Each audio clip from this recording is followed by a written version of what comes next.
చూస్తారు కదా ఫ్రెండ్స్, కొత్తగా వచ్చిన ఇంద్రమ్మ ఇల్లు అప్డేట్ తమ్నైల్ అయితే మీరు చూసిండొచ్చు.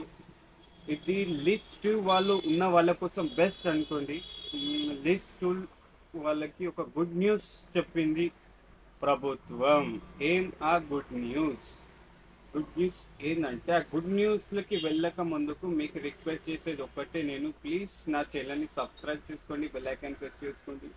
ఇంకా ఇలాంటి అప్డేట్ కోసం ప్లీజ్ నా ఛానల్ని సబ్స్క్రైబ్ మాత్రం చేసుకోవడం మర్చిపోకండి. అండ్ టాపిక్లోకి వెళ్ళక ముందు మనం క్వశ్చన్ చెప్పాలనుకుంటున్నాను. ఇప్పుడు లిస్ట్ వన్ ఎవరికైతే ఇప్పుడు లిస్ట్ వన్ది నడుస్తుంది మొత్తం. లిస్ట్ 1లో ఏంటంటే, లిస్ట్ 1లో ఎవరెవరికైతే ఈజబుల్ అయ్యారో వాళ్ళందరికీ ఏంటంటే చెక్స్ ఇస్తున్నారు.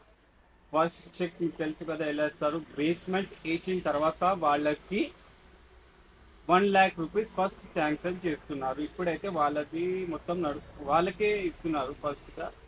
ఇప్పుడు నెక్స్ట్ లిస్ట్ వాళ్ళకి గుడ్ న్యూస్ ఏంటంటే, ఈ విషయం గురించి నేను చెప్తున్నాను కదా. లిస్ట్ వాళ్ళకి గుడ్ న్యూస్ ఏంటంటే, కేసీఆర్ కట్టిన డబుల్ బెడ్రూమ్ ఇళ్లలో 2 లక్షల చిల్లర డబుల్ బెడ్రూమ్ ఇల్లు శాంక్షన్ అయినాయి కదా. దాంట్లో కేసీఆర్ గవర్నమెంట్ ఉన్నప్పుడు లక్ష 20,000 చైన్ ఇల్లులు ఏమో వాళ్ళు రెడీ చేశారు. అందులో కొంతమందికి రెడీ అంటే మొత్తం రెడీ కాలే, అందులో కూడా కొన్ని రెడీ అయినాయి. దాంట్లో ఏంటంటే ఇప్పుడు మిగిలినవి ఇంకా కొన్ని రెడీ అయినాయి. మొత్తం అంతా కంప్లీట్ చేసి ఇది లిస్ట్లో ఉన్న వారికి ఇవ్వాలని ప్రభుత్వం నిర్ణయం చేస్తుంది. లిస్ట్ 2లో ఎవరైతే ఉన్నారో వాళ్ళకి ప్రభుత్వం ఇవ్వాలని నిర్ణయించి డిసైడ్ చేసింది. లిస్ట్ 2లో ఉన్న వాళ్ళకి. లిస్ట్ 3 వాళ్ళకైతే ఇక మొత్తం మొన్న ఏం జరిగిందో మీకు తెలుసు. ఇది వెబ్సైట్ ఓపెన్ అయితే మనకి లిస్ట్ 2 లిస్ట్ 3 అనే అది మార్క్ చూపిస్తలేకుండే. ఎందుకంటే వాళ్ళు కొత్తగా మొత్తం మళ్ళీ అప్డేట్ చేస్తారు. ఏమని అప్డేట్ చేశారంటే, ఇప్పుడు ఎవరైతే ఇల్లు ఉన్నోళ్ళు కూడా వేశారు, ఇల్లు కారు వాళ్ళందరూ ఉన్నోళ్ళు కూడా వేశారు, వాళ్ళందరి కోసం మళ్ళీ చెక్ చేసి ఎవరికైతే ఎలిజిబుల్ ఉన్నారో L2లో ఉన్న వాళ్ళకు చెక్ చేసి వాళ్ళని L3లో వేసేసారు.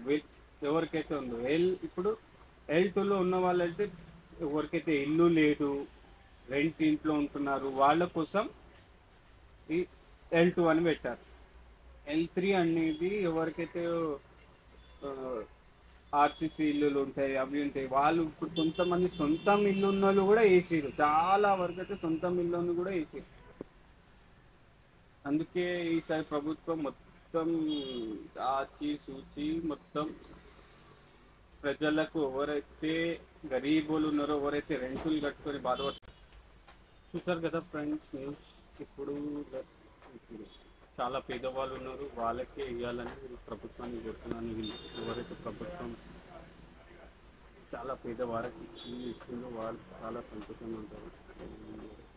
L2 వాళ్ళకి ఇది ఒక శుభవార్త అనుకోవచ్చు.